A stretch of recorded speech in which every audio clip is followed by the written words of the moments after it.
Good evening, everyone. Welcome to the November 7th City Council meeting. Clerk, please call the roll. Alderman Santee, Here. Alderman Glad, Here. Alderman McClatchy, Here. Alderman Harding, Here. Alderman Stratt, Here. Alderman Devine, Here. Alderwoman Miller. Here. Please stand for the pledge. Pledge allegiance to the flag of the United States of America and to the republic for which it stands, one nation, under God, indivisible, with liberty and justice for all. All right, I have one person on the public comment form here, Carl and Kim Eckel. Please state your name and address for public record, please. Business address or personal? Business is fine. Thank you. Kim Echo, Carl Echo, 1305 Court Street, McHenry, Illinois, 60050. She's nervous.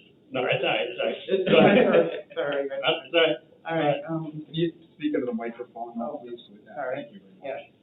Yeah. We're here today because since we've opened our business in 2021, we've had severe parking issues with our neighbors next door to us. We did put in a request for a 15-minute spot that was granted. We're still having severe issues, and it's to the point now it's starting to become harassment. And we need to find a solution. The only solution I can think of at this point, I know you guys have brought up some great parking areas for the businesses and employees to be able to park at for a very minimal fee. It's been there. They're not utilizing it. It's frustrating. We're a little hippie shop that there's next to us. There's a massage place. We basically share 5 parking spots. Those are for customers, for both businesses. We want our customers in McHenry to be able to shop at our stores. It's very hard and difficult for those customers to be able to do that, especially when we have people coming in with canes or walking disabilities or whatever to both of those establishments. When we've got 5 to 7 employees from a store next to us that are taking a lot of those. We've contacted the police. We've done every avenue and route that we can think of to do at this point. But now it's gotten to be harassment because it's been going on over and over with the owner of the business doing this. So I would like to see if maybe we couldn't implement something that we can enforce, like you have to get this permit, it's so affordable in order to park on the street. Now I understand that sometimes there might be loading and unloading issues for certain companies, but on that block there's not. On that particular block there's not. And I know this isn't just happening on our street. I've talked to a lot of people out there. This is an ongoing issue and all over in downtown McHenry. So we've got to, please, for the sake of some of us small businesses, find a solution, please. Sounds good. And I'll be in touch with you both. And I'll talk to Tom Walsh, our deputy chief, too, before tonight's over, and I'll reach out to you. Okay. All right. You can give Monty your cell phone, just so to make sure I have it. Okay. He's in the back. He's in the back. Yeah. There he is. Okay. Thank you very much. Thank you. And on that, thank you very much for your time, council, and for, We'll see what we can do. Thank you. You did a good You did a job. great job. Thanks. Any others for public comment? Last opportunity for public comment. All right, moving on to consent agenda items 5A through 5H. Is there any items that council would like to pull for separate consideration? Alderman Glad? I'd like to pull B and D, please. Is that D and D and Delta? D and boy and Delta, yeah, okay, D and D. Thank you. Any others? All right, I am looking for a motion to approve 5A, D, and then E through H. Alderman McClatchy? Yes, I would move that we approve the consent agenda minus D and E. Thank you. Second by Alderman Santee. I will second the motion. Thank you. Discussion on these items? See none, clerk, please call the roll. Alderman McClatchy? Yes. Alderman Santee? Yes. Alderman Glad? Yes.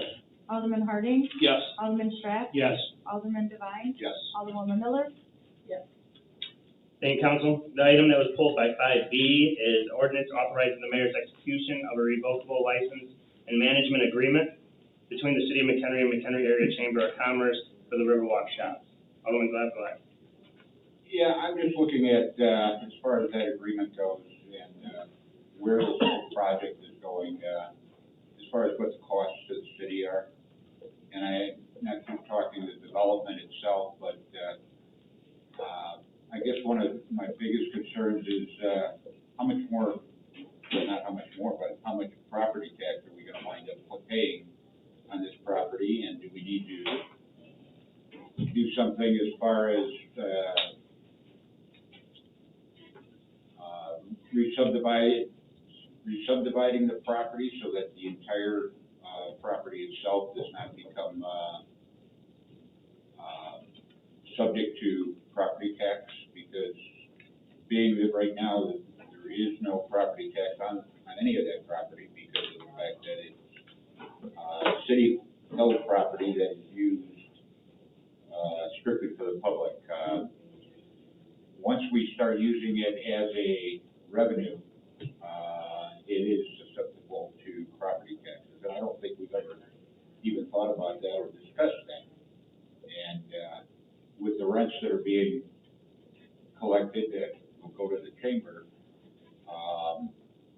basically, are they paying the property tax or when it comes due or what? I mean, that's a big question that hasn't been answered. We still have to look into that. It will be all it's all currently laid out on dedicated park plan. And so I think that's a valid question that if that does change, what happens there? I think we'd have to look into that. I don't have an answer for you at this moment. Because I know in the past, we've had a couple properties that once they were used as, revenue that we wound up having to pay, property tax on them because they are no longer subject to being exempt. So that's the reason I I would called, say, I'm sorry? that's the reason I called it a license and not a lease agreement. Because there is no income off it, so that's the position we're gonna take with the assessor. But I like the concept that you're raising as being something we should, I mean, they won't give us an advance opinion. They'll only tell us, the Department of Revenue won't tell us ahead of time. We'll have to go to them and ask for the exemption. The only way to cover that base is to assume we lose it, and if it becomes income producing, then is it a fraction of it, like the water tower where you lease, a space at the top of it, is it the whole water tower, is it just part of it? In that case, they fractionalize it. I don't know what they'll do here. But the issue that you could wrestle with tonight is, how do we allocate that with the chamber? Who's gonna pay it? And I guess that's my question. Yeah. If it comes to that, who will pay that property tax? So that is a good question. We didn't bring that up with the chamber. I drafted this so that it is not income producing, so when they send us the box of, when we send in our tax exempt application renewal, we're gonna say that the use has changed, but it's not income producing. It's not a lease, it's a license, and it's not producing income. Whether that carries the day, I don't know. But it's not producing any income for us, actually, it's a loss for us, even not including. That's my point to the assessor, but the assessor might say too bad, or the Department of Revenue might say too bad, we're gonna tax it. So, do we wanna pass that risk on to, and I can do that in the lease agreement, I can pass it back to the chamber, whether they accept it or not, I don't know, we can split it. I don't know how you wanna deal with that, but it's a good issue to address before the Department of Revenue takes a position. Well, I think to some extent, the onus should go on to the chamber, considering they're the ones that are collecting the rent. Sue, do you have an opinion about that? I'm sorry, Do you have an opinion about that? I missed Sure. the question. So the issue is when we enter into this license agreement with the chamber, it goes from city-owned property to kind of a shared use under this license agreement. When we fill out our annual tax exemption certificate with the assessor's office through the Department of Revenue, we have to represent it's still our property. But now it's changed, we're gonna have to say if there's a license agreement, somebody else is using it, it's not income producing, they may tax us on it. You may have a real estate tax on some or all of this property, and it's a fairly large piece of property, even though they're occupying a small piece, it's not subdivided to a 10. So ownership isn't changing, would be my opinion. It doesn't change when you lease a piece of property either, but if we're city-owned property and we lease it to We're somebody, not leasing it, we have no income. I know that, but the box says it's income producing. It's not for us. Okay, so maybe you can check that box. I can check that box, but we're Okay. not producing income. I'm good with that. So then, I think we'll try and check that box. If there's any question, we'll let Sue check the box. But there's a risk. There's a risk the Department of Revenue could audit this or whatever and take a position it is And no longer exempt. And then at that point, can't we come back and come up with an agreement with the chamber? You won't get that later, you'll have to do that now. The problem is, to Andy's point also, though, that we also have an expense there. So even if they said, well, you are producing income out of it, even though you're not collecting the income, but it's super great, for sure. Yeah. Right. I don't know how to Sounds cover like that we other need to than amend the cover lease. it from a lease side. You know what, why don't we, we'd like to get this going, so are they already building these things? No, we don't even open bid until, this Friday for the overall site. How about if we just make a motion to approve this subject to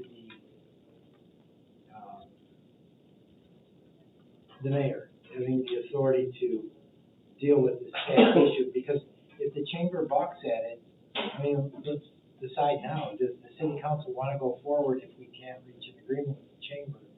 And this is an issue that we'll have to wrestle with next spring or whenever the assessments come out, next fall. Are you good with that, or do you want to call the question with the chamber for this? Because I think it's a legitimate issue to try and address.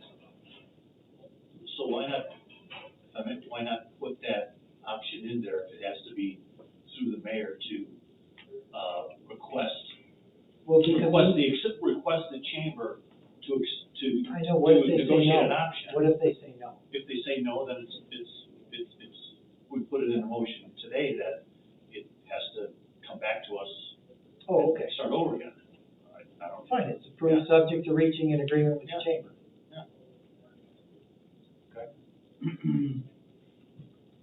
And if I may add on to that, it's negotiating, so let's, explain to the chamber, let's see what they wanna do. I know someone here mentioned that possibly 50-50, or they pay the whole thing, and then it comes back to us for finalization of that.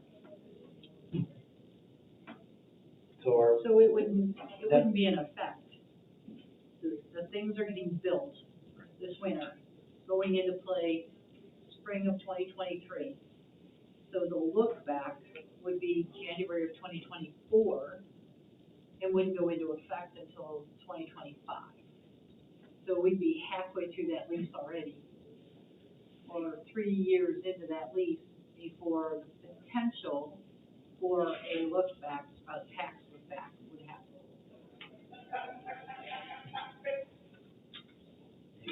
Well, we'll know They next will year put it whether on. we lose the exemption. We won't know, No, we won't. because it won't actually go into effect until 24. We have to fill out a renewal in January or so with the county of all our tax exempt properties. Everything the city owns, this is one of them. We have to fill out whether that use has changed. Well, we're gonna have to fill that out and say that the use, maybe not this year, but next January, the use has changed. Right, 2020. Right. So I don't remember exactly how that reads, but that will be the issue at that point in time. But the use wouldn't have changed for us, it would still be public use. And we're giving a license to utilize 10 storage sheds. I only have a couple more years left on my law license, like 2. I just gotta make it to the end.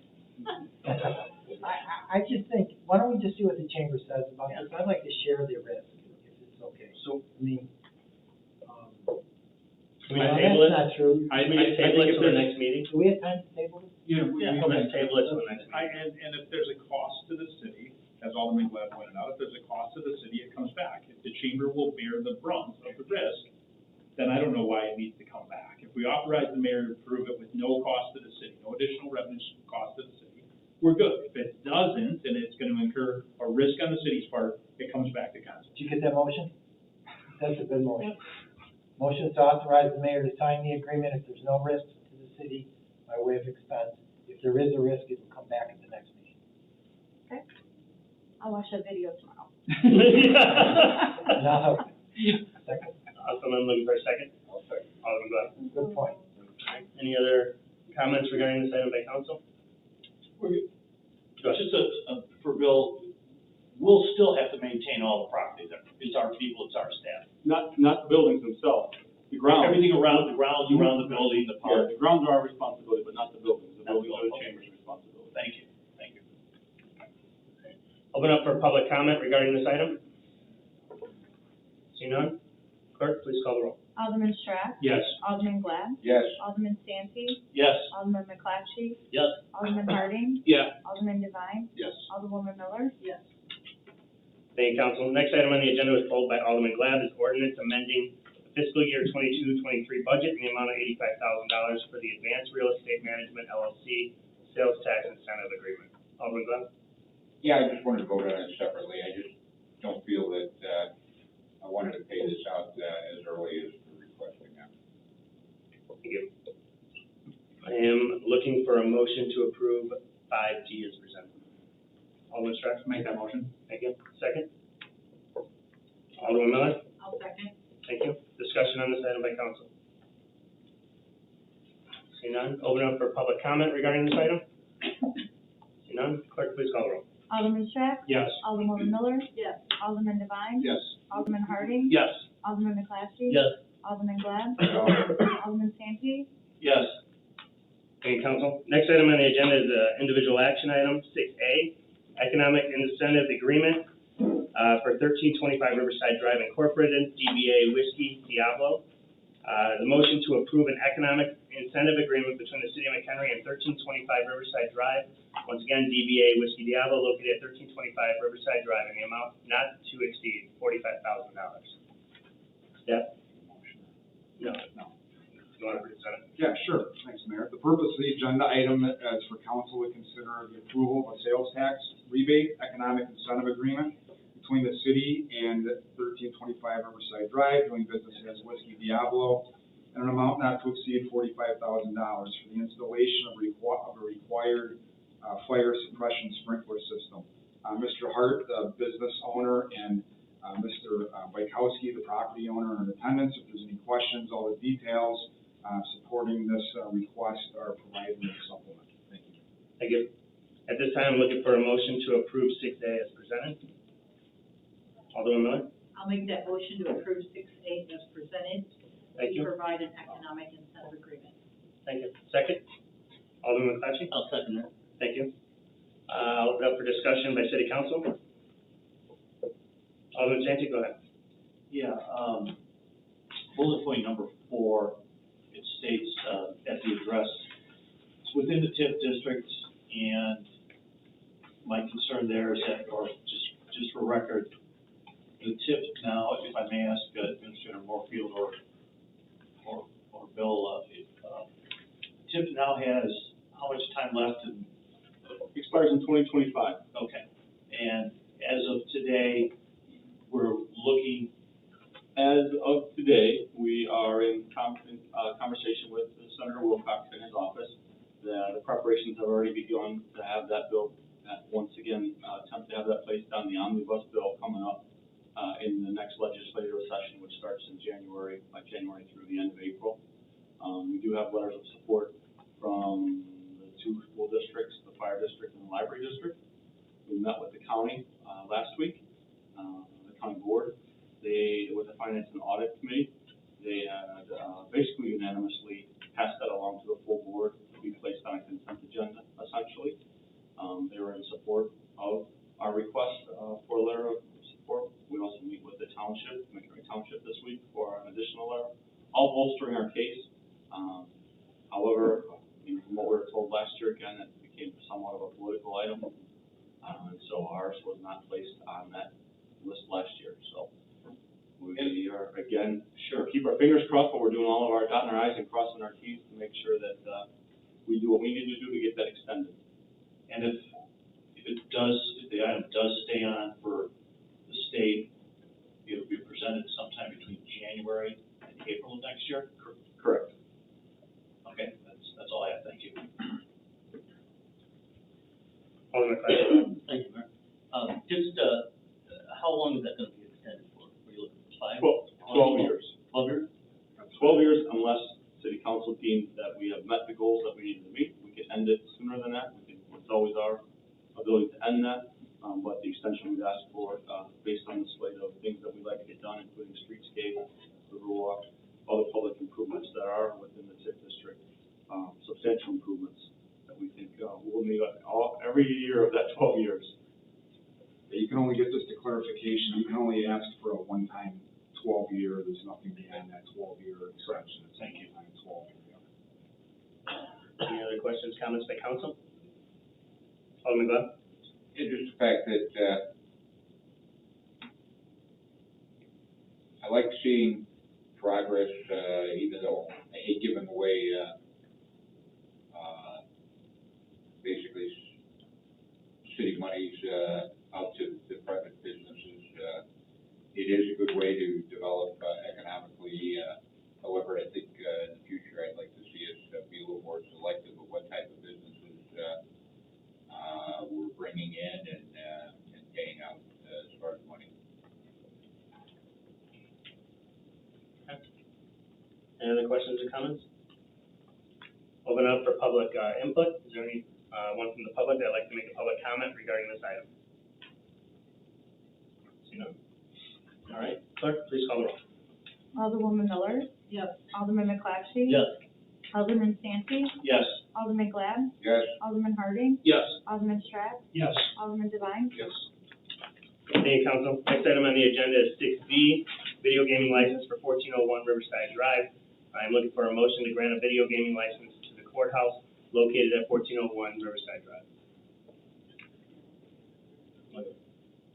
Alderman Harding. I'll make that motion. Thank you. Second, Alderman Glad. Sorry. Thank you. Discussion on this item by council. Alderman Glad, go ahead. Yeah, I was surprised that they didn't ask for, video gaming beforehand, when they got the liquor license. And all I wanna say is, I think they've done a superb job with the, courthouse, with all the, different roadblocks that they had to go through. Thank you. Any other comments, questions? I'm looking for a public comment. Is there any public comment regarding this item? See none? Clerk, please call the roll. Alderman Harding, Yes. Alderman Glad, Yes? Alderman Santi, Yes. Alderman McClatchy. Yes. Alderman Stratt, Yes. Alderman Devine, Yes. Alderwoman Miller. Yes. Thank you, council. Next item on the agenda is 6C, is a sign variance for 3622 Elm Street. I'm looking for a motion to approve an ordinance granting a sign variance to allow a changing electronic display and message board as a wall sign to the McHenry Power Equipment located at 3622 Elm Street. Before I ask for a motion, Thank you, Ross, Mayor. you wanna go and present this? Yep, so basically, you just presented for me, community development received sign variance request, for an electronic message and display board to be mounted on a wall, as a wall sign. These, signs are typically, or they are not allowed by ordinance, they're only allowed in a freestanding sign. The applicant, currently does not have a spot to locate a freestanding sign on his property on the 120 frontage, therefore, staff felt that there was a hardship there, similar to Vixen downtown, was granted this variance as well. So, the applicant could not be here tonight, so I'll try to answer any questions you may have, on this agenda item. Thank you, Ross. I'm looking for a motion. Alderman Stratt, As presented. thank you. Second, Alderman Santi. I will second the motion. Thank you. Discussion on this item by council. Alderman Glad, go ahead. Yeah, I just want to say that, I hate to set a precedence, as far as these electronic boards, being all over the place. You know, there's certain situations that, we give variances on, and, everybody can claim hardship for one reason or another. In this the hardship is probably there, you know, had discussions with other people and, they feel the same way on it, so. Even though I'm kind of against, putting these on, I understand, the situation here. I can understand it. Thank you. Any other questions, comments by council on this? No? Alderman Miller? There's really no space there with the property line right at the front of the building, so I think we're, you know, we need to do this, because he needs a sign, and there's just nowhere to go with it. So, he's putting a big TV on the front of his building, and I guess I'm okay with that. Thank you. Any other questions or comments by council? Alderman Glad, go ahead. And maybe the sign will add the, percentage of, businesses done in the city of McHenry and raise that up, considering, such a large amount, as we know from a couple months back, comes from internet sales and not from the city and not from necessarily the state. So this might be, good for the city, in the long run. All right. Alderman Santi, go ahead. I know Art's not here, but not speaking for Art, but just would tell him, you know, things are looking very nice at that facility. He's definitely made an investment. I know he's made investments, you know, in and around town.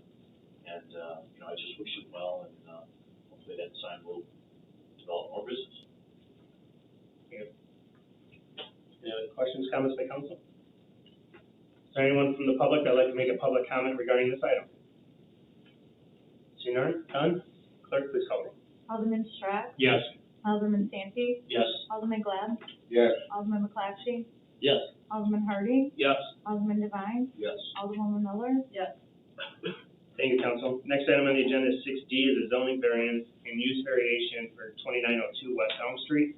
I look for a motion to approve an ordinance granting a zoning variance and a use variation for light furniture manufacturing with outdoor rental storage for the property located at 2902 West Elm Street. Since I already presented it, I'm looking for a motion and a second. Alderman Santi? I will make the motion to approve the zoning variance, as presented for 2902 West Elm Street in McHenry. Thank you. Looking for a second. Alderman McClatchy? Second. Thank you. Discussion by council on this item? Alderman Santi? Yeah, just from, discussions with Director Palarecki and, getting the visual and then reading my, the zoning notes. It looks like they're gonna do it seems like it's a smaller condensed area, and because of our restrictions regards to the actual fencing and what's gotta be done, that, it'll cover up pretty much what's being stored, and, because of the location off on the north end of their property, basically, up against the parking lot of, the VFW, really, there's no, visual to the front of 120. I have no other comments, thank you. Any other questions, comments by council? Open up for public comment. Is there any public comment regarding this item? Seeing none? Clerk, please call the roll. Alderman Santi, Yes. Alderman McClatchy. Yes. Alderman Glad, Yes. Alderman Harding, Yes. Alderman Stratt, Yes. Alderman Devine, Yes. Alderwoman Miller, Yes. Thank you, council. Next item on the agenda is, 6E, text amendments regarding adult use cannabis business district regulations of the city of McHenry. I'm looking for a motion to approve an ordinance granting a text amendment to 11-6-18, adult use cannabis business district regulations of the city of McHenry zoning ordinance. Greg Palacios, again, this one, you might want to. Sure, thanks, Mayor. So staff is just looking to, make a zoning text amendment to reduce the number of cannabis licenses from 2 down to 1. This did go through the, planning and zoning with, no concerns. So, do you have any questions for me? Thank you. Looking for a motion to approve. Alderman Stratt. As presented. Thank you. Alderman Miller. Second? Thank you. Discussion by council. Alderman McClatchy. Yes. anybody knocking on our door right now to, build one of these? We are currently working with one group that is interested. They have not secured a spot or, told us that they are for sure going to do McHenry, but we are currently working with one.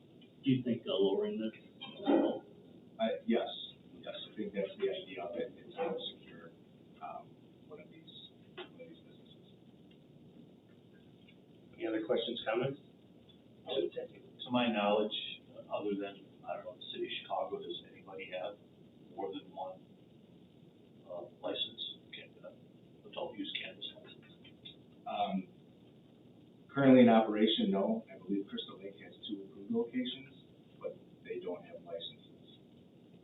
So I think there's 2 approved locations in Crystal Lake, but, again, there's no license approved from the state for those 2. All right, thank you. Did we not have, 2 at one time here? And we're never approved by the state. Right, yeah, so that's the problem. They get their zoning approvals first if they need to in that community to help bolster their application. But we have not seen somebody interested that has a license. Any other questions, comments by council? Anyone from the public that'd like to make a public comment regarding this item? See none? Clerk, please call the roll. Alderman Toret, Yes. Councilwoman Miller, Yes. Alderman Devine, Yes. Alderman Harding, Yes. Alderman McClatchy. Yes. Alderman Glad, Yes. Alderman Santi, Yes. Being council, next item on the agenda is 7A, is a Class H liquor license for Houston Funeral Home. You wanna go ahead? Sure. Start this off. Yeah, I'll start it, and I know Matt has had discussions too, but, he can step up if I miss something. So, Robert Houston has inquired, the city about the funeral home here across the street, obtaining our newest liquor license, which is a Class H liquor license. They completed an interest sheet for a Class H license, which was attached to the agenda supplement. I believe Mr. Houston's in attendance to answer any questions that council may have.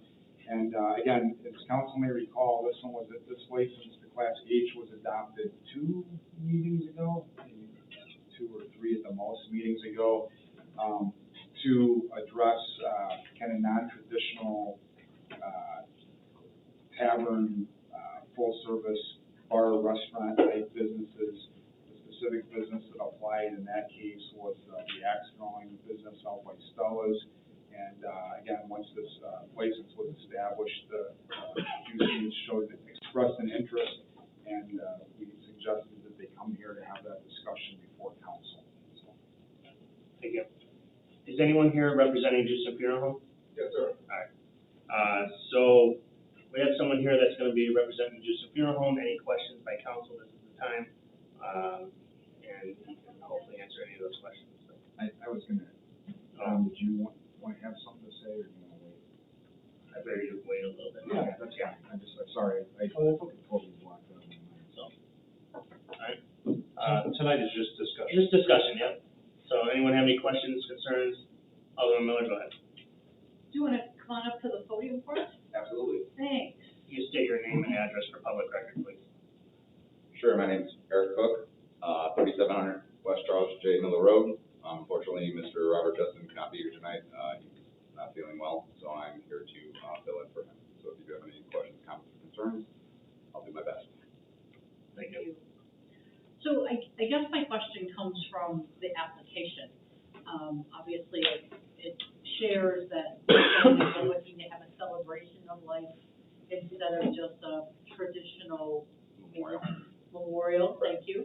I've been to several, unfortunately or fortunately, at your establishment, and the families have always been able to do private things in the kitchen area and bring beer or bring wine. What prompts the need for a liquor license? I mean, a liquor license is a pretty good thing. I'm actually not aware of any time that it's been okay to bring beer or alcohol of any sort into our establishment. We do offer soda and complimentary water if they get a lobby package.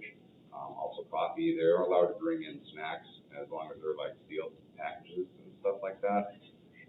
What I do notice is that those people tend to be drinking out in the parking lot, bringing their own beer and own wine and own alcohol. At least if we have kept an eye on it or are able to regulate it within our business, I think that, is a positive thing. I'm not sure of the application process that he went through to go to all this.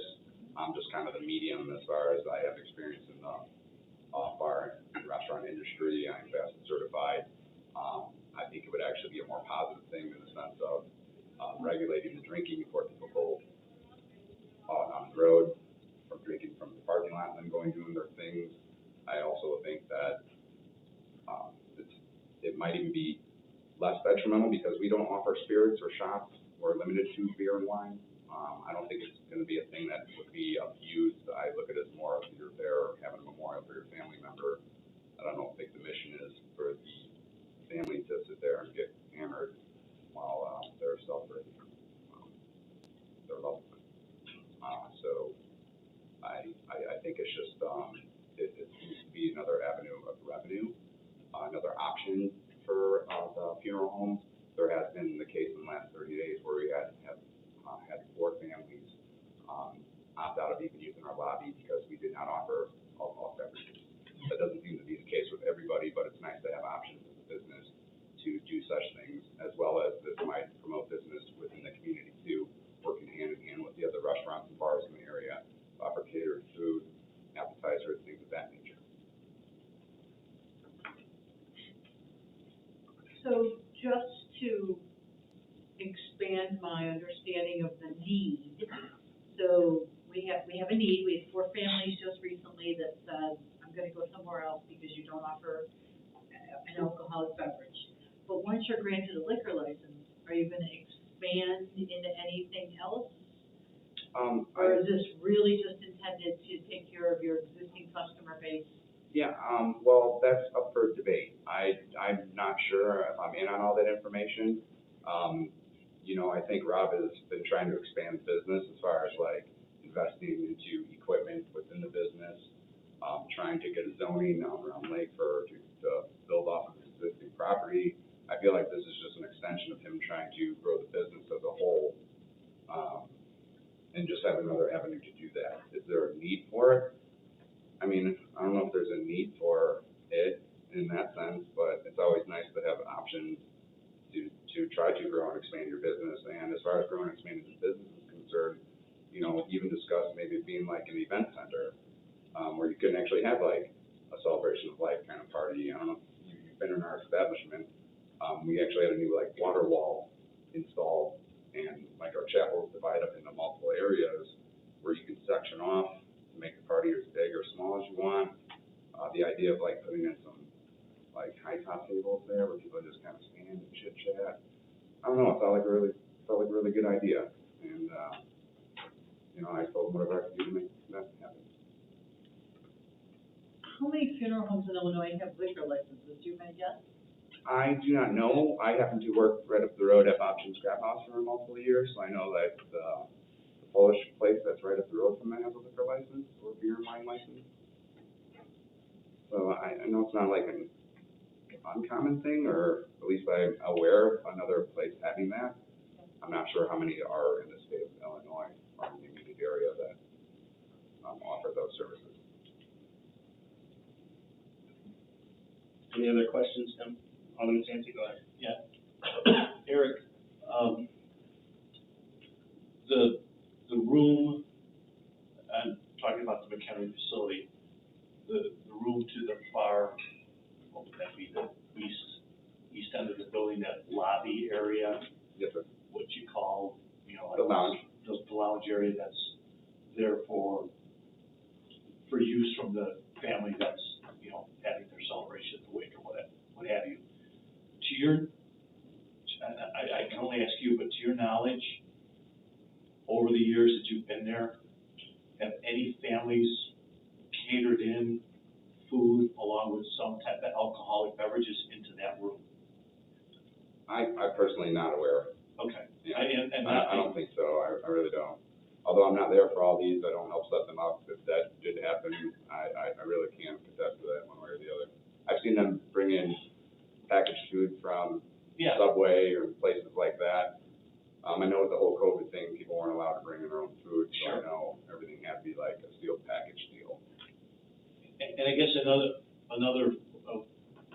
way of asking this question is,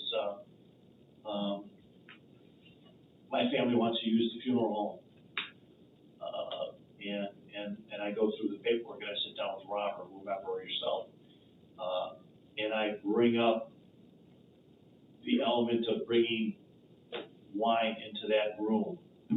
Will then I be denied the use of your funeral home, or will that be allowed? I don't have an answer to that. Okay. I would have to look into seeing what the route of that is. I don't know if there would be an option to, Okay. 'cause I know some restaurants and bars have a BYOB, bring your own wine and stuff like that, because you Yeah. know, you can seal those bottles and you can take them home with you if you don't finish them. So that kind of thought process runs through my mind. Sure. I'm not exactly sure. I'm not gonna speak for the other council members here, but I look at this and the first thing that comes to mind is that and I'm not placing this as just,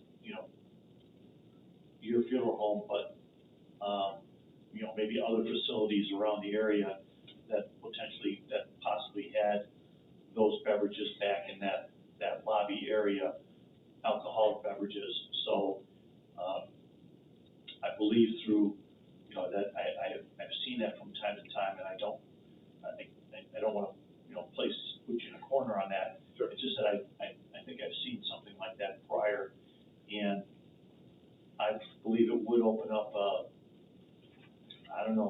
certain avenue that, I think we went through this a few years ago with another type of industries that may, develop a different pathway to receiving some class of liquor license that we may not want to see that come through the council.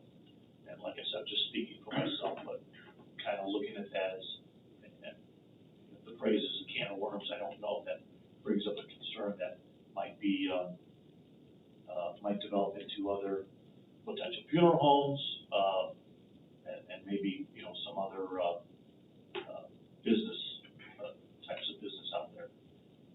So I definitely have some concerns about this, and I'd like to hear what the other, council members have to say. Thank you, Alderman Chen. Alderman Glenn, go ahead. Yeah, I mean, I'll go back to many years ago when I was a small tot. I can recall Adelbert's Cemetery over there in Niles, on Milwaukee Avenue, and then everybody used to go to a place right across the street right after the funeral called Trubba's, which is now the White Eagle. It was just a small little place at that time, but everybody came there basically for a small sandwich or whatever, but then alcohol was always part of the menu, you might say, that everybody had. I don't know if that was just the Polish way that we had as far as funerals in those days or what. And to this day, unfortunately, if I go to a funeral, I see the same thing. And one of the things that concerns me is the fact that you mentioned people go out to the lot and have a shot or beer or whatever. We don't want to see that happening. I think to some extent, if they have a liquor license, there's some better control on it. To be honest with you, in this case, some people enjoy wine, some people enjoy beer, but some people just would like a mixed drink. But unfortunately, with the Class H liquor license, it basically limits what they can have. I don't know. To me, I think it's an interesting avenue that they would be going. See where the harm would be as far as the fact that whether somebody after the whether it's before, during, or after the ceremonies take it and have a drink to unwind. I don't sit there for hours like they would in a bar and get drunk, so. I think to some extent, I'm kind of open to hear, where this could go. Thank you. Alderman McClatchy, go ahead. I have no problem with this. I think it's not a bad idea, and it's a good concept that you can offer to your clients. And, just a couple meetings ago, we located one for an Axpro, it's the same license. So, you got funeral homes, taxes. Which is really fun if you've never done it before. And Me and my wife did that on our wedding anniversary. It was a lot of fun. Any other questions? Alderman Hardy? I don't see an issue with it. It's regulated, and I understand the concern of tailgating out at a funeral home. I get it. This is what this license was introduced for, so I think it's another great avenue for your business to, succeed in another revenue stream. Any other questions? Go ahead, Alderman Devine. Thank you, Mayor. I do kind of have concern about it, as far as like the people that are grieved. Of course, you're gonna have people that sneak out and have a shot for their friend or celebration of life, but just to have drinking there for drinking, I don't think that's what the whole thing is for. We've turned down hair salons, we've turned down barber shops. That's throwing's entertainment, so I consider that different, but I'm just not really comfortable with this. So. Thank you.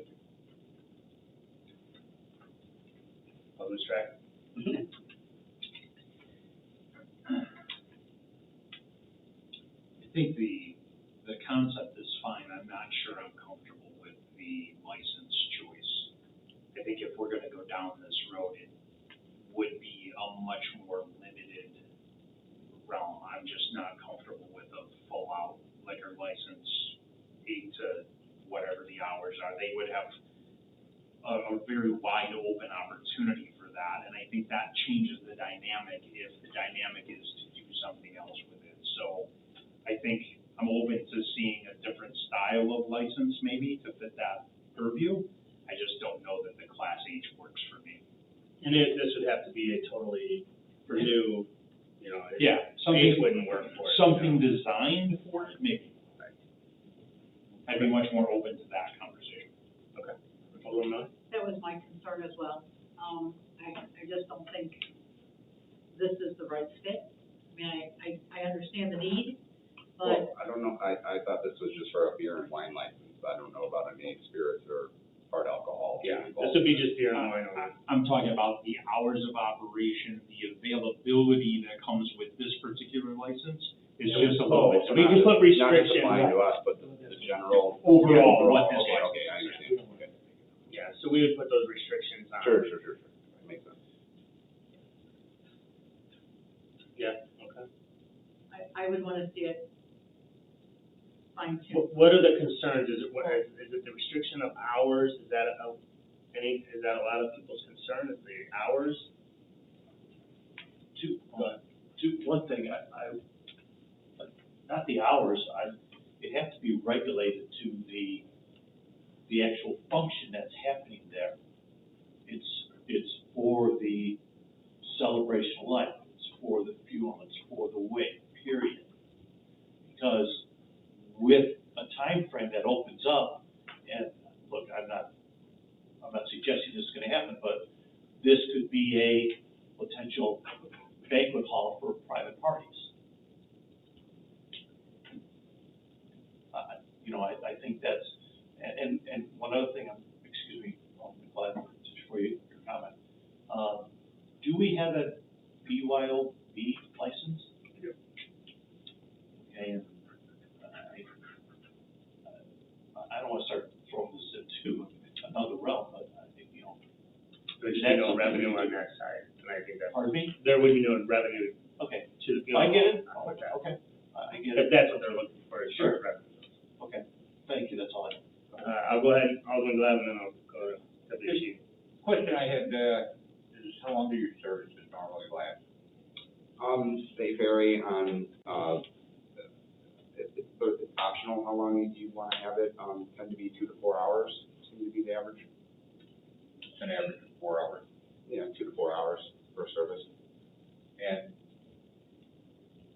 would you basically be looking at serving liquor, from the beginning, or? I don't think we've sat down and like fine-tuned all the discussions of that, but it would seem to me like it would just be like kind of what's appropriate, so I wouldn't imagine like the first hour that you got everybody in there and you're having your service or whatever, that why the priest is doing his thing and we're having, our ceremony. I think that'd be more for like an after type thing, so if we have a 4-hour deal, I don't know if like 4 hours would be the consumption of alcohol. I just don't see it, people are there like, I just don't see people just selling up to the bar and sitting there like slamming beers back. I think this is more for like a social, just a social thing. I don't see it, especially if you have somebody on hand regulating the use of the alcohol. I just don't see it being this thing that's gonna get control. It's just a social gathering, providing drinks to it. I kind of agree with, Alderman Strack, on the fact that, there has to be a little bit more controls, as far as time and everything else, and maybe we look at a separate, type of license for something like this, to where it could be totally controlled. 4 hours, people are probably 4 hours, especially if it's an Irish wake again. So I think I'm open to keep moving forward, but I think, I'd like to see a few more restrictions also as far as how it would be restricted, is make sure that, number one, we keep people out of the parking lot, popping their own, and, that we do offer it, but, at a convenient time and a limited amount of time that, they would offer it, so that, we would have people staggering out of there. All right. Deputy Chief Walsh? Alderwoman Miller, to answer your question, as far as to who else has this in the state of Illinois, from what we can find was, locally, or at least in the area, was Brookfield and Wheeling. I can't speak to any problems or issues that they may have, and Moline, Illinois, allows it also. Other than that's all we could find as far as allowing funeral homes to have alcohol in their premises. So, I'm sorry. I heard you. Thank you. I want to make sure the audience, On this Zoom, it's we want to make sure everybody can. So it's not real prevalent. Correct. There may be more, but that's what we could find, online, through their codes. As far as like, from the police department standpoint, with a grief and crisis standpoint, obviously in these issues, especially, better than a sudden death, emotions are high. You add alcohol to the mix, and that just kind of exaggerates the situation, and that could be a problem. So, there have been times where we've been called to the funeral home because of high emotions and services that alcohol wasn't a factor. And you throw alcohol into the mix, and it could become a problem for us. You guys have all spoken about the Class H, which goes to service between 11 a.m. and midnight. That'd be hard for us to regulate. Someone's there and they have a celebration of life, and it just keeps going and going and going. So that would be a problem for us. We couldn't come in and say, Sure. You're done. Everything It's everybody 4 said o'clock is- in the afternoon and you're done. Well, my liquor license says I could go to midnight. Yeah. That would be a problem for us to regulate. And I understand listen, everything everybody said sound like valid concerns. I feel that, to touch on like what Mr. Santee said, there has to be some sort of like regulation in the timing of it to an individual, event. I don't think it would be appropriate that if we had a 4-hour, funeral and we kept the party going and I don't think that would even be an option. Like, when I thought about all this, like, that I wouldn't even want to push something like that. I would even think that since we get to know the families, in situations, we know that they're gonna be heated prior to the family even coming in, we wouldn't even offer the alcohol in that situation. I think because we get to know the family on a personal level, I'm not saying there aren't situations that could, but I think we get to kind of regulate who we would and who we would not offer that to, given the circumstances. And again, I don't think, you have to think about it in all directions, but I wasn't really thinking about it like getting haywire. Again, my thought process was thinking more of just providing a service for families for that short period of time. If they choose to go out afterwards and go to a bar and go to drink, where they have a later liquor license or whatever, then that's on them. I think that these would be package deals in limited amount of time, like any party would be at any facility. So I think everybody has a good grasp on this, and I like coming at it from all angles, because you do need to think about things from all angles. So I appreciate the food for thought on everything, and I'd like to discuss this more with Robert and you guys, and see what would work best for everyone. Absolutely. Thank you. All right, so, Derek, what do you think about bringing something back? So I think what I heard, and again, speak up, is it doesn't seem like the Class H is appropriate because of the hours that we have tied to it and all that. So I think that's the message that you need to take back to Mr. Houston, is that, look, it's just not appropriate under the Class H. We can have a discussion from a staff standpoint and maybe get some feedback from you all to see, if there's any way that we can tie specific times to an event or anything else, and make sure that we can regulate it, too. Again, that's going to be the challenge, and bring some other thoughts back to council for further consideration based on what we heard here tonight. But I think the main message is that Class H isn't appropriate. If you brought a Class H back, if it was being voted on tonight, I'm just guessing that Class H would not be approved tonight based on the information that I heard. So we're back to having a discussion about what may or may not work for you all, and then whether or not council would consider something like that. So let's just, we've heard what council said. We can have a discussion as staff and reach out to you and have a talk and see if we can come up with anything that'll work. All right? That sounds great. All right, I appreciate that. Yeah.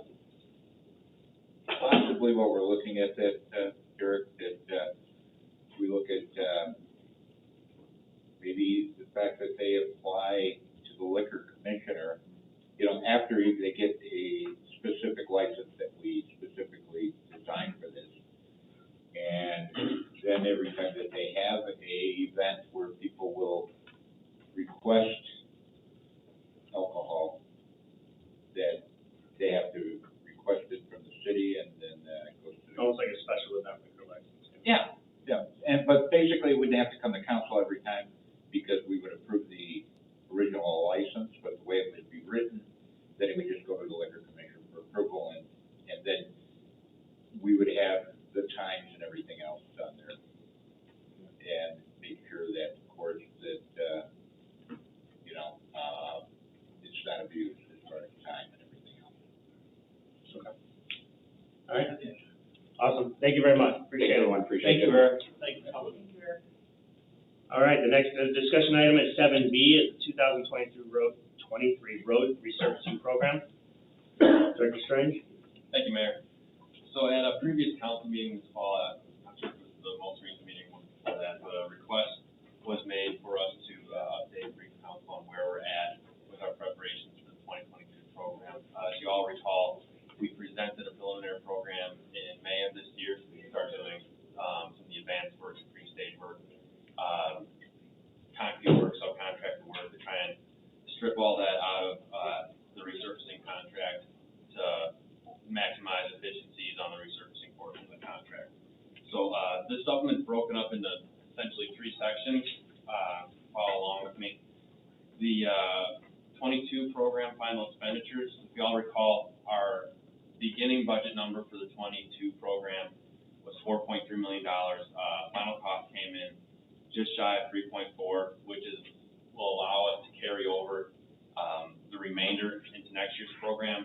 So starting with our current NXT balance, projected revenues, plus all these portions of what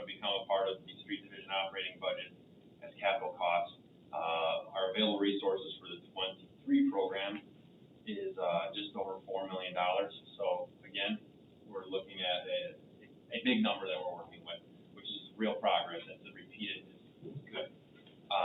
So the 23 program, there are a few subtle adjustments or updates that I want to bring to your attention. The program we presented in May is still intact. Our original estimate was 2.5 million. We refined that cost to about 2.2. And then the Dartmoor Drive project, if you all recall, we were putting that through as an alternate for the FTP program. It was not picked up, so we're in a position financially and project development wise where it's time to move it forward on our own. Our estimate of cost for that is $950,000. That's actually well over a mile of road. It includes not just the segment between Crystal Lake Road and the bridge, but also there's a very, very poor section that's actually west of Kern Road, which is also included in that. That, I believe, actually has a single-digit ranking in our street rankings. And then a memo was put out to council a while back, if you recall, the missed carryover balance for the final payment on the Pearl Lincoln project. That's 475 here. That's basically just putting that back into our capital budget so that it is covered whenever that invoice comes due from Illinois. And those take a long time. So McCollum Lake, we handled earlier this year. That project was constructed in 15. We didn't get the final invoice until 2022. So our intention is just to carry that balance and have it covered. So those costs total up actually a little less than $4 million. And the reason for that is, if you go to the last page of the agenda supplement, there's a few projects which are still loosely considered road and resurfacing projects. That a portion of those remaining costs could be covered for those projects with that remainder once the final costs are in for these big contracts. We received a request from District 15 to consider doing all the sidewalks on Kane Avenue.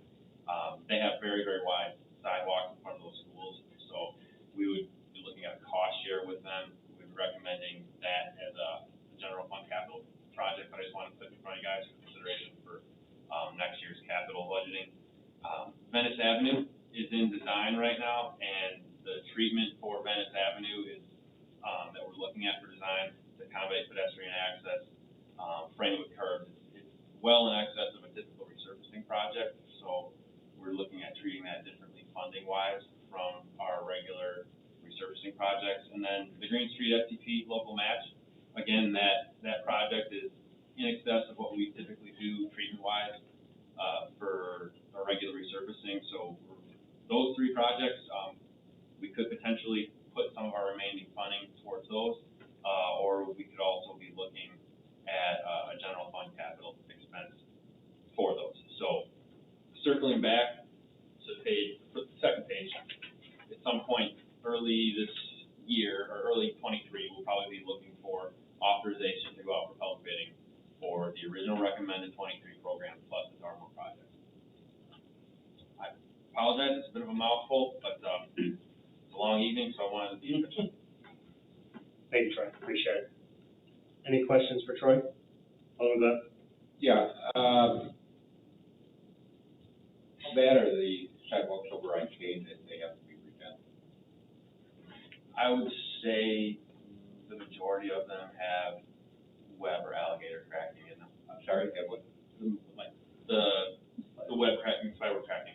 I would say the majority of the public sidewalks, especially in front of on the eastern half, are very poor, and that's also where those very, very wide ones are, which just belong to schools. So our recommendation would be to bring cost share. The very, very wide sidewalks, the only reason they're there is for the school. Our recommendation would be that the school's expense. The regular public sidewalk, which is part of the typical section of our roadway, we would pay for that. And it's for your consideration. We were approached by the school during our research during the summer, and I mean, obviously there are certain sections of sidewalk which are serviceable, are safe, but don't look pretty, and this is one of them. It doesn't look pretty, but yet, I've got a situation in my ward where I have a resident that I visited last week with a sidewalk that has depressed down by over an inch past the ground level, and it has no way to drain out, and consequently during the take a look at the different options, and, yes, you could pump it, something on, you know, underneath for it to raise, however, the sidewalks are 40-plus years old, and pitted, they're like, nothing but golf holes in them. And, I mean, typical to a lot of subdivision, sidewalks we see, but in this case, I think it's not just a tripping hazard, but a real hazard as far as the amount of ice that could build up on that sidewalk. And, I'd like to see us, come up with, maybe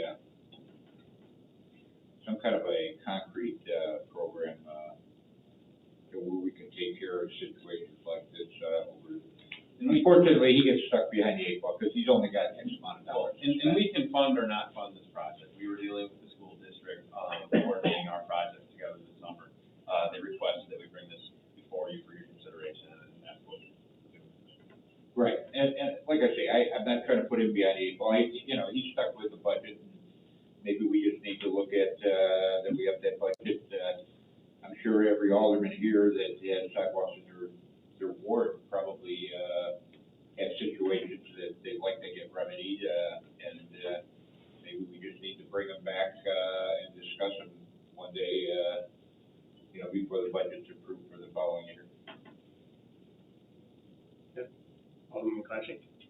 Thank you. Again, how many, miles of road were planning on doing this year? So the original program that was recommended, that one in May, that is shown on the spreadsheet as 6.3, and then Dartmoor is about 1.2, and then the Green Street section, I believe, funded through SDP is about 6,000 feet. So we're looking at Close to 8 miles. yeah. Cool, thanks. Alderman Miller? So, Director Strange, we're facing these choices on the 2019 van drive around with the 4 cameras on it study. How long is that study good for, and how much was that, and when do you think we need to redo that? So the previous recommendation was, we were recommending doing that about every 5 years. It's not cheap to do. We had it paid for by CMAP through a grant program. We can't necessarily guarantee that we'll get it funded that way again.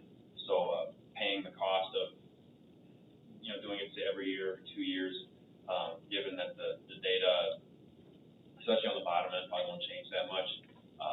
We just thought it was excessive given our need to pay for resurfacing. So we recommended 5 originally. This would be year 4, 23. If there is an interest in pushing that by 1 year, we can look at reaching out to that same firm. I would recommend sticking with that same firm, just so that the methodology, the analysis is consistent. I thought the study was real foretelling, and I liked how it graded our roads, but I guess I'm concerned about the worst roads are getting worse, and some roads may not have changed quality or lack of quality, so I didn't know what the original plan was on redoing it. What was the cost of that off the top of your head? Not, you don't have to like dig deep. 55. Yeah, I would approximate the cost of about $50,000. Yeah. Okay. All right, thank you. Alderman Sandy? When is Venice scheduled? The recommendation would be to move it forward as a capital project for fiscal year 23-24. It's not on the regular resurfacing schedule. It's pulled off. Okay. Because we hired a designer to reconstruct it. We're going to be working on accommodating pedestrian access all the way from the alley off of Green Street all the way to Riverside Drive. That's tough geometrically right now. There's one critical easement that we're going to have to get, which could be a tough one to get. We're working on getting those documents together. We'll have an engineer's estimate cost by December 1 for this year's capital planning. And when you brought up the sidewalks in front of Kane Avenue, and school staff or whoever administrators brought it up to you, did you get the impression that they wanted to talk about this and potentially do it as a 50-50 project? I think it would they're be willing to invest it or some other percentages. Yeah, I mean, my recommendation would is probably going to be more like 2/3 there. Those sidewalks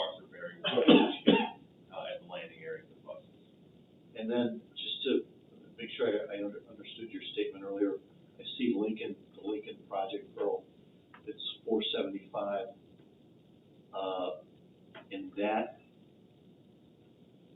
is going under your budget, that number, 475? Back when the original resolution and appropriation were made in 2018, we passed an MNT resolution for that project. Okay. You know, we finalized costs, we've done final pay estimate, and now it's this waiting game of waiting for the IDOT closeout process. We should have been carrying that in our budget every year. We did until 2021, right? No, 2020. And then sometime around the time COVID started up, it got dropped as a carryover project in our capital budget. It's your budget. It's in your budget. It's in the public works budget. We are putting it in the road program budget. Road program budget. Whatever that, however that's covered with that pool of resources, we are putting it in the road program budget. Okay. Thank you. Well, I also, and just, I'm very happy to see that we're gonna move forward on Dartmoor. Thank you. Just, word of warning with Dartmoor, Dartmoor's gonna require a 2 to 3 week closure to do the waterproof membrane on the bridge side. Alderman Webb? Yeah, I want to mention Dartmoor again. I'm glad to see that finally coming to fruition. However, it saddens me that there again on the other side of the creek, on the other side of Curran, that a road that was probably 20 years old at the most, and we're resurfacing it. Another thing I want to bring up is the fact that I take a look at these lists, and I look at Kensington, and I still can't believe, I've been hounding it for almost 6 years, that Kensington needed to be redone. The only thing we got were some great big patches, and that was it. And to say that, well, this is what that firm, states and everything else. I drive some of these streets almost every day.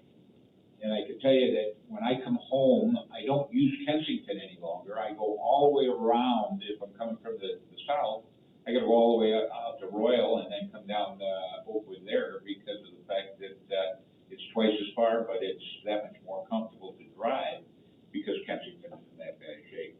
And I'll be honest with you, I would not be in support of doing another survey that we did this last time because I don't find it where it makes any sense. And I don't know what the methodology that they use, but it definitely doesn't seem that the streets that need it the most are getting it. Thank you. Alderman Strack? All right, Troy, here I come. A couple of years ago, we put together my crazy little walk path around town. We got a strip of sidewalk on Riverside Drive we need to do to connect that whole process. Somewhere along the line, can we put a number on that sidewalk that it would cost us to do? And I can send you that.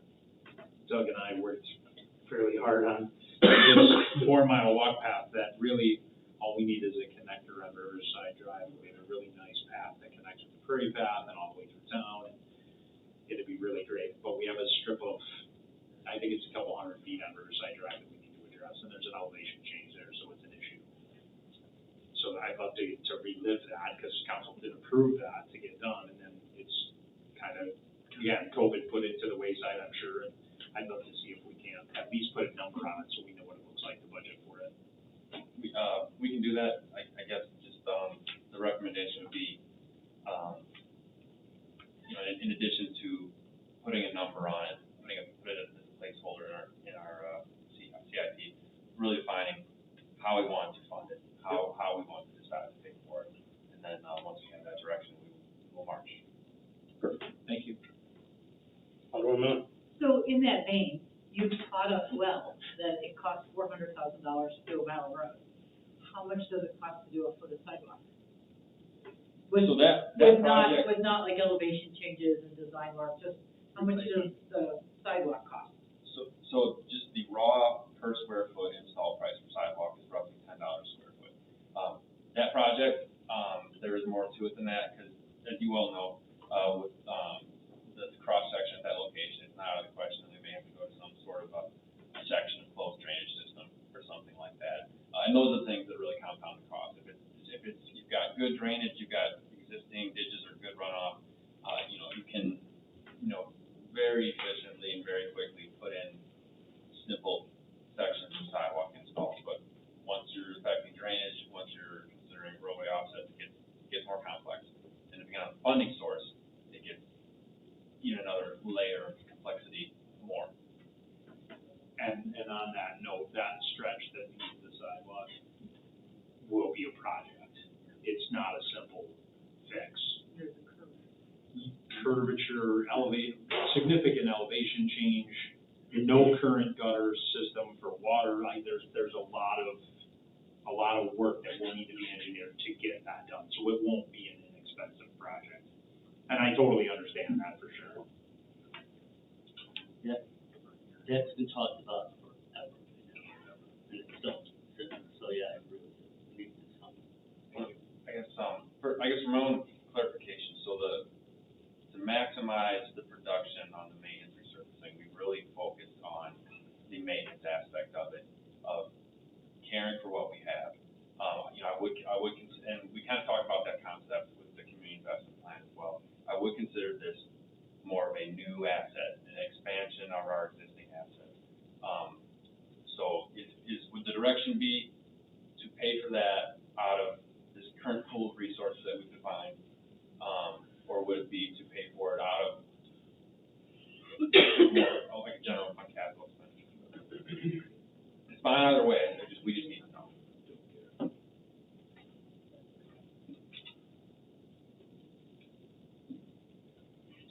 We were just having a private conversation about if it was more affordable to be not concrete, to be like the bike path on Lincoln Road.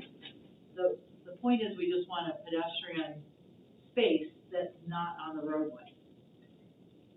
But I don't know if that's a better choice or not. So, so for instance, I think we looked at this before, so say we ballpark it at $150,000. Does the $150,000 come from this pool of resources, or is it a new capital project from what we consider more general funding? I think new.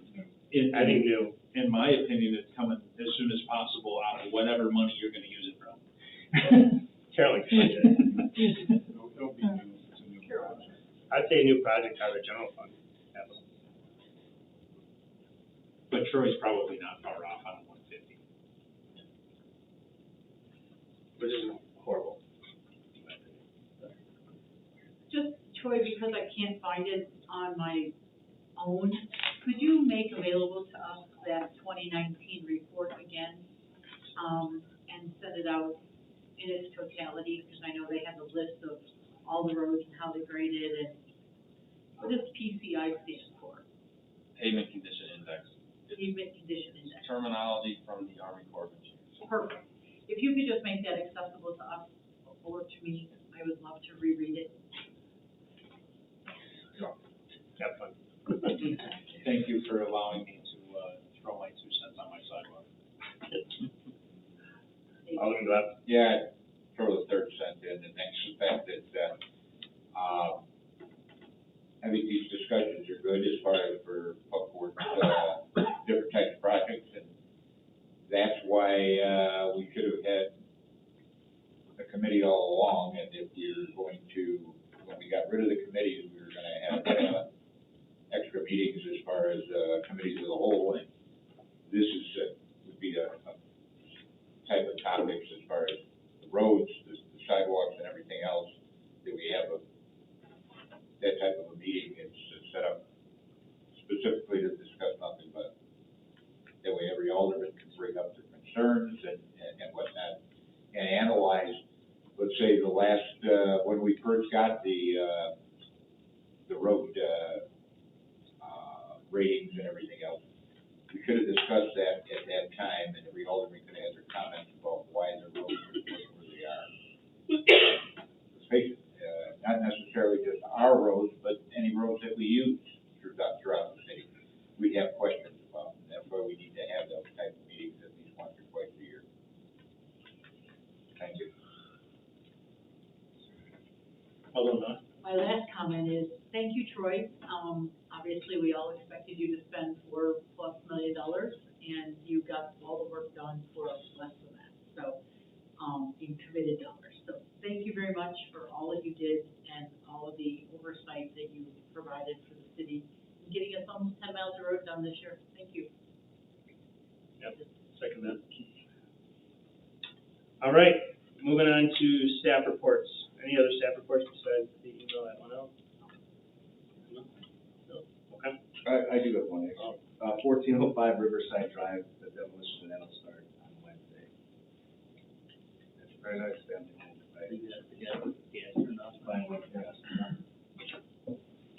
All right, awesome. I have nothing this evening. City council comments. Alderman Miller. I was honored and privileged to go to the McHenry County EDC dinner with Doug and Dorothy, and that was an amazing experience that you all missed, because there were 400 people in the room, they knew all of them. And there was a lot of conversations being done about business champion businesses and all of the money that's created in McHenry County, and Doug and Dorothy were really the champions of McHenry. So I was very privileged to be there in their honor. So thank you. Any other city council comments? Alderman Beth? It was the biggest topic, this last week in the city, leaves. I just wanna, number one, start with the fact that, it seems like every time we've changed weight color, the first year that they do leaf pickup, it's always been a big problem. This time, I think it's a lot more severe than it has been in the past, and I know, Troy's been working with them, and they've, promised, 7 days a week. Basically, they brought in an extra truck and all that. However, I've got a person that delivers for a company out there that's out and about all over town all the time, and he says he never sees the trucks. So I don't know where they're at. I've got constituents that haven't seen a truck in the last 2 or 3 weeks. The last time I saw one, it was kind of humorous because it was 2 days after my regular garbage pickup, and they showed up to pick up the leaves about 2 hours after we did the city streets, as far as the street sweepers. It's a mess, there's no doubt about it. And I think the thing is can we get some kind of a report that we can give our constituents when they're asking us what's going on? Like they said, they pay for their totes, they pay for their bags, they're paying for that service and they're not getting it.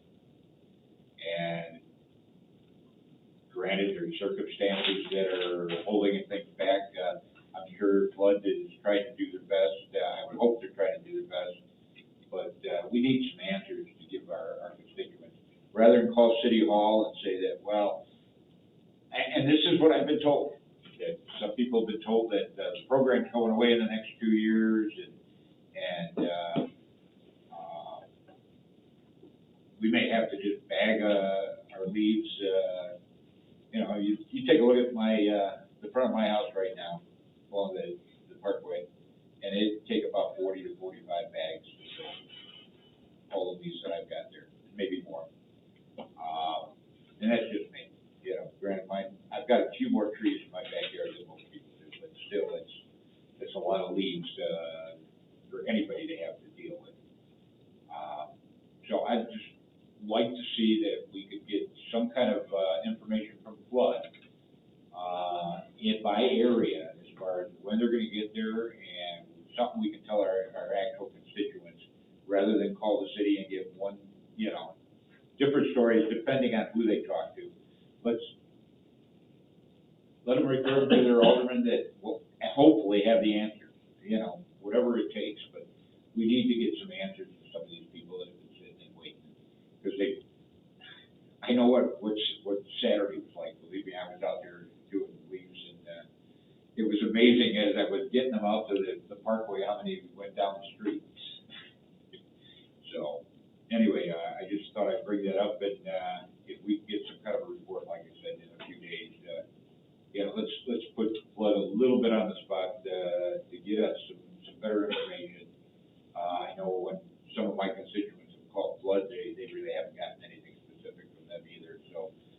need to know. I mean, more so than anything else. I mean, granted, I take their word, you know, that they're trying their best. But, you know, the first year is always a difficult experience.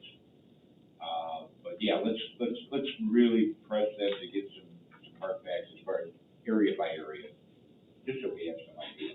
So Troy and I just want to mention the fact that, a couple kudos to Troy, because he's taking a lot of heat over this, and he's really standing up and trying to get whatever information possible. And Troy and I had a conversation today, so we'll get on top of that. We'll get a report out to you, and then hopefully get one of their representatives out to the council meeting as well, to give an update on what else is going on and make sure everyone's comfortable. But obviously, we all know there's an issue there, so Troy and I will meet again tomorrow and we'll go over this and get an update to you guys right away. Okay? Thank you. Thank you. Alderman Strack. Just wanted to thank Troy for the email, for the update that we did get, because we were all taking those calls and we all get it, but it's tough when you've got a third party vendor to deal with, so thank you for that. I appreciate it.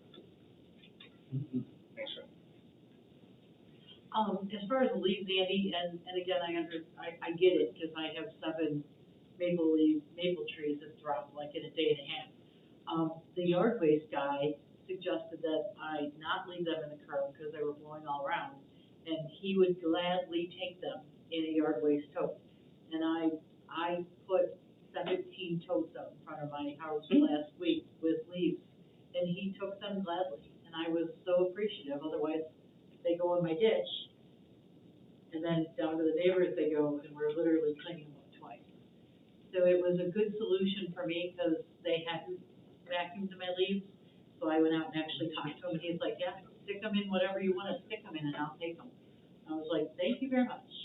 You want to give my address? I will, yeah. But, I had a variety of garbage cans, totes, Reddies, garbage cans, anything I could put leaves in, I put them out there, and he took them all. I was grateful. Alderman Santi? Here for the next item on the agenda. Oh, there, you're waiting on? You done talking about leaves? Yes, I am. I think Alderman Santi's saying he wants to leave. All right, before we move on, Alderman McClatchy, you got anything else? I just wanted to shout out to Pat Gornicki and his crew. They do a great job at the parks lighting. They're out there all week. Last week was nice. Apparently, we're gonna do all the poles downtown. We have brand new garland. On the Riverwalk. Yep. And, keep your fingers crossed. Hopefully the wind didn't do too much damage, but with the nice weather, we were able to get out of it. And, the park is pretty much ready to throw the switch, so keep your fingers crossed. We're ahead of the game. Yeah, right, that'll be our time this year, I promise. All right, I am going to ask the council to go into executive session. I would ask that everyone in this room, except city staff, stays here. Please exit. It's about a 10 to 15-minute conversation through executive session. And it says to discuss the purchase of lease and real estate property for the use of public body, including meetings held for the purpose of discussing whether a particular parcel should be acquired by the ILCS 120-2C5. I'm looking for a motion to enter executive session. Alderman Strack? So moved. Alderman Santi for a second. I'll second. Alderman Strack? Yes. Alderman Santi? Yes. Alderman Glad? Yes. Alderman McClatchy? Yes. Alderman Harding? Yes. Alderman Devine? Yes. Alderman Yes. Thank you, council. Roll call. We'll go ahead and get the video going first. All right, roll call, please. Alderman Santi? Here. Alderman Glad? Here. Alderman McClatchy? Alderman Harding? Here. Alderman Strack? Here. Alderman Devine? Here. Alderman Miller? Here.